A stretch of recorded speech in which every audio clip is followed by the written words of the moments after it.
Kan si gaafadhe ani Allahan jedhe natti amanaa jedhe amma fakkeenyaaf ani kanan si gaafadhe ana Allahatu caafe quraana kana ana biraa bu'e han jedhu kun jedhe Allahan quraanan caafu silumayyuu eenyu caafare dhaggeeffadhu obboleetti yoo hin jarjariin ka'u mata duree kuma tokko keessan ga'in siyalee lakkoofsa barreessanii sitti laataniidhaaf ani Allahan akkasi iddootti jedhe wallahi namni Allahan neffan dubbiseen Oi boleetti maal taate hin jarjariin ka ani Allahan iddoonni itti jedhe fidii jette shahaada qabatte mataa keetiif qabatte qabachuu dhiiste ofii keetiif dhiiste garuu nuti wanti dirqamni nurra jiru maal dhabeetta barsiisuu qofaadha amma iddoo wadi fakkaatu kaa dhaggeeffadhu maalii fi qaama biraa fakkeessee boqonnaa 7 lakkoofsa 54 irratti rabbii biraa wayii fakkeessee rabbii keessanii maalidha jedhee jette bakka inni itti ofii kooti ana jedhee waa tokko intinii godhe quraana keessa yoo fiddee jette fakkeenyaaf rabbii qoy maal taate yaa hawla wala quwwata illa billah sitti haasaan jira ilaa makeenni kuni ani Allahadha ana malee dhugaan gabbaramaan hin jiru ana gabbari yaadannoo kiyyaafis salaata seeraan salaatii jedha anatu Allahadha jedhee of ibsa rabbiin qajeel quraana jechuun seerluga addunyaa keessa hin jirre kan ilmi namaa guyyaadhaan barnoota reef bira gahu seerluga balaagaa mantiqa kan eenyutti gahuu hin dandeenye of keessaa qaba yalee quraanni waan akka namaa itti lixee barcumiti akkaataa jechamni isaa jechoota inni fayyadamu wada'in isaa Qur'aan kitaabota addunyaatiin gargari akka kitaabota addunyaa gara biraatti madaaliin as keessatti rabbiin subhaanahu wa ta'ala ana jedhee dubbate iddoon itti ana jedhee dubbate kun iddoo akkamiiti iddoo waa'ee tokkichummaa isaa mirkaneessutti rabbiin bakka kamittu laa ilaaha illaa ana fa'budni wa aqimi salaata laa ilaaha illaa huwa laa ilaaha illa Allah jedhee iddoo biraattis wantoota waan tokkichummaa isaa waan tokko ta'uu isaa yeroo mirkaneessu akkatti singiliidhaan of baasee haasa yeroo immoo saggaa ilma namaa irratti oole uumama isaa irratti badhaasa oole tola irratti oole waan harka ilma namaa uumama isaa irraa qabu yeroo dubbatu immoo nutu akkasiniif godhee jedha sigalee of guddisee kibriyaa obboonsee dhaadannoodhaaf warra godheen akkatti nutu godhee jedhee haasa iddoo akkamitti osoo miira keessan galin sittaasa miira keessan galin xala wallahi jechuun ani abdii hojii yoo ta'e malee nama wajjin haasa'uun nan sodaadha maaliif jenna namni tokko hin aartan daftanii aartu gaafa keenya waan barbaaddannu gaafattanii akka barbaaddan haasoftan homaa isinitti fakkaatu gaafa garuu waan tokko isin gaafannu hin aartu no mirga warqixa gaafachuun hundumaafuu jechuudha kan ani si gaafadhee Allah Qur'aan isaa bu'eenaan Allah Rabbiin biraa bu'ee naan jetta Rabbiin kun anatu barreesse ana Allahatu barreesse Nabi Muhammad irratti buuse jedhee kan barreesse jiraayi naafidiin sin jedhe malee dhugumatti ani Allah ana malee gabbaramaan jiru kan jiru eshi Allahan imma Allah gabbaramaan isa itti jirta nan beeka ani kanin jedhe Allahan anatu Qur'aana buuse anatu Nabi Muhammad irratti buuse kan jedhee barreesse hin jiraayi dhagaafin ko hin jiroota malee walitti uumuu barbaachisu. Amma fixeetta.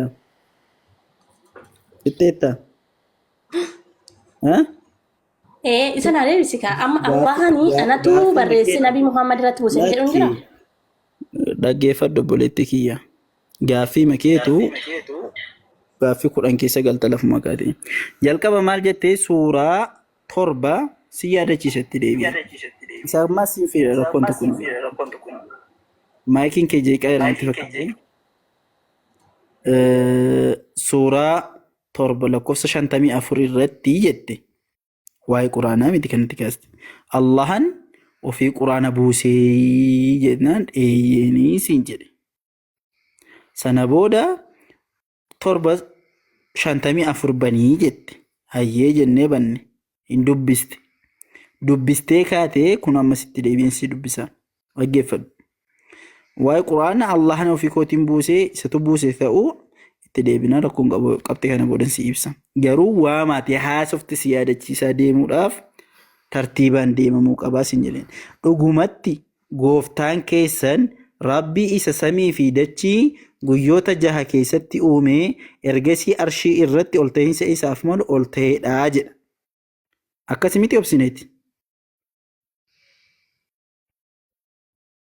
Obsineet. Ayyan mootiin godhe waan hin jeeqanna. Ragaa kana namoositu fidi. Kana gatiin fideef ani gooftaan kun kan biraati, rabbiin kun kan biraati. Inni caafe kun eenyudha? Quraanni kan caafe eenyudha? Maaliif gooftaa keessan jedha? Ana Allahatu caafe maan jenneen jedhe. Waa'ee quraana caafuu dubbata jalqabuma keenni kun. Waa'ee quraana caafuu dubbata. Qaama dhugumatti gooftaan keessan rabbiin jedha. Eenyutu ergaa kana dabarsaa jira? Quraanni kun kan bu'e rabbiin biraa miti. Ergaa kana eenyu dabarsaa jira? Quraana kana waa'ee dhugumatti gooftaan keessan rabbi isa samii fi dachii uumedha. Ergasii arsiisaa ol ta'insa isaa malu ol ta'eedha jedha miti.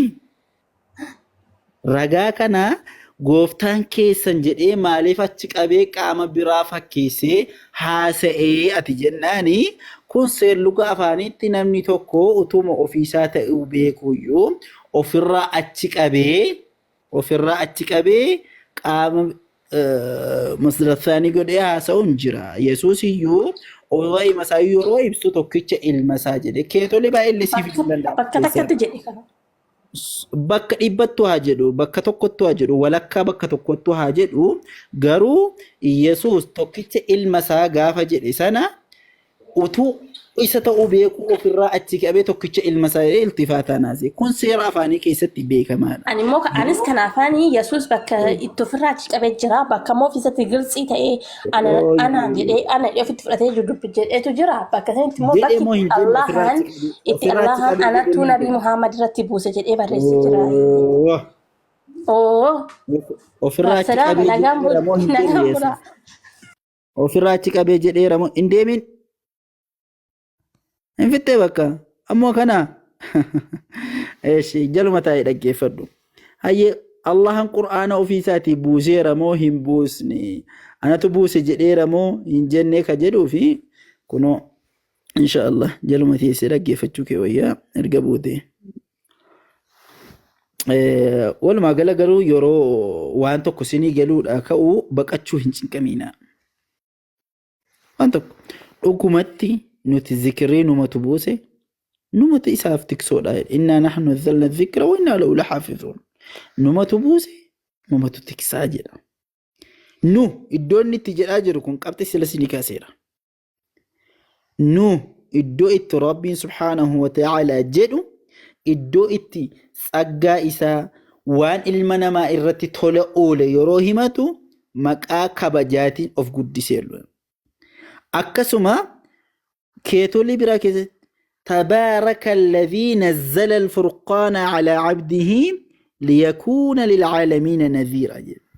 لا إني ربنا في ذات القرآن بوسو إني فرقانين يوكا قرآن أكا عالم هنداف دنينا يوكان صداتي ساتا أوف جت غربتش إسا irratti buuse toltuun isaa baay'atte inni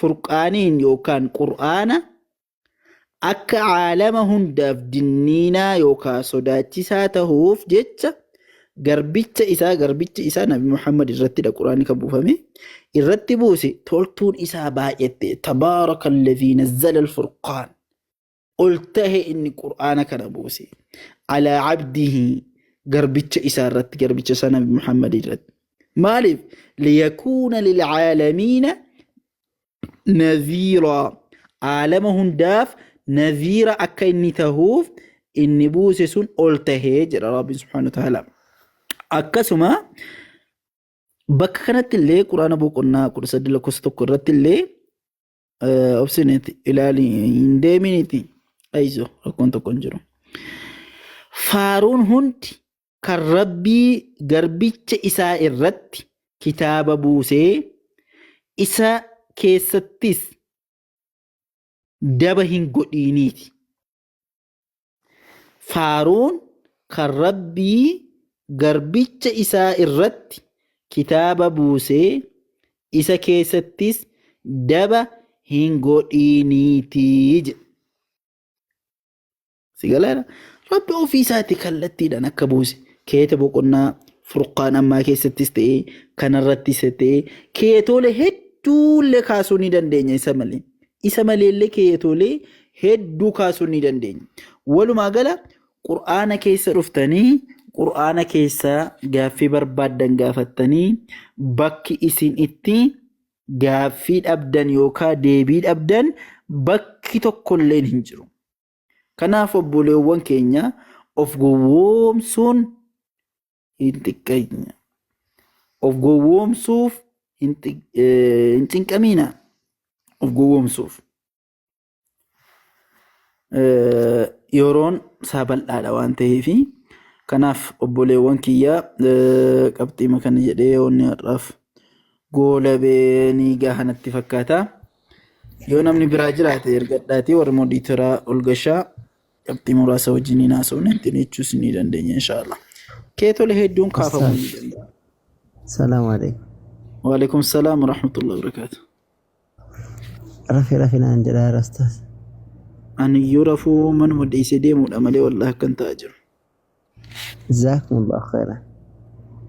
Akkas inshaallah. Nagaan bulaa inshaallah. Assalaamu alaikum wa rahmatullahi wa barakaatu. Waalaikum salaam wa rahmatullahi wa barakaatu. Tayyee ulfaadhaa galatoo maasis nagaan nu bulaa hundi keessanuu ulfaadhaa Abu Talhaa jazakumullahu khairan. Jazakallahu khairan. Tayyee hundi keessanuu nagaan bulaa khairii keessa bulaa. Assalaamu alaikum wa rahmatullahi wa barakaatu. وعليكم السلام ورحمة الله وبركاته. Susimmo kan jedhu nambeenne jedhen. Nambeenne hamma yoonaas wajji maal ta'uu kiyya? waaqa ta'uu isaati. Waan biraa miti. Waaqa ta'uu isaa maaltu jedha? Waaqa ta'uu isaa maaltu jedha? Inni kan gaafataa jiru eenyuun? Filiphos eenyuun agarsiis jechaa. Filiphosii macaafa natti meera qeen banadhaan ni qoy.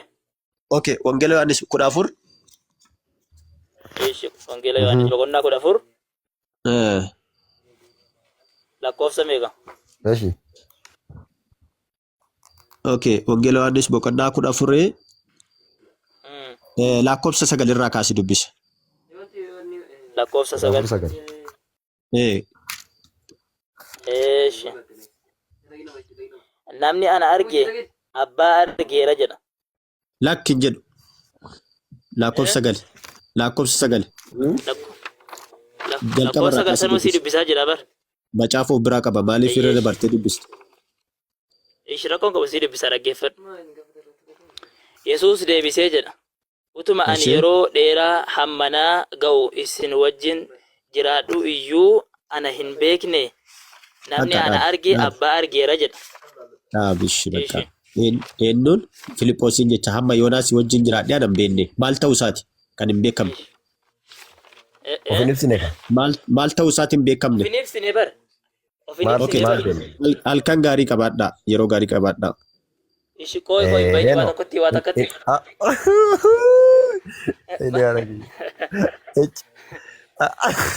Argitanii miti. Amma kan inni fidatu hin jiru bara. Ustaaz Ali. Tokko ka. Eeshi. Al tokko dubbifnu maaloo simannu. Ustaaz Ali salaamu alaikum baladha. Osoo mee kanarratti waa jechuu barbaade Ustaaz Mustafa. Yalla. Amma kan nama fidate kuni wangeela Yohaannis boqonnaa 12 lakkoofsa 45 fassarama.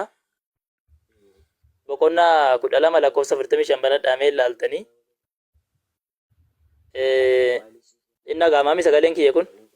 Inni dhagaama. Lakkoofsa 45 irratti namni ana argus isa ana erge sana arga jedha.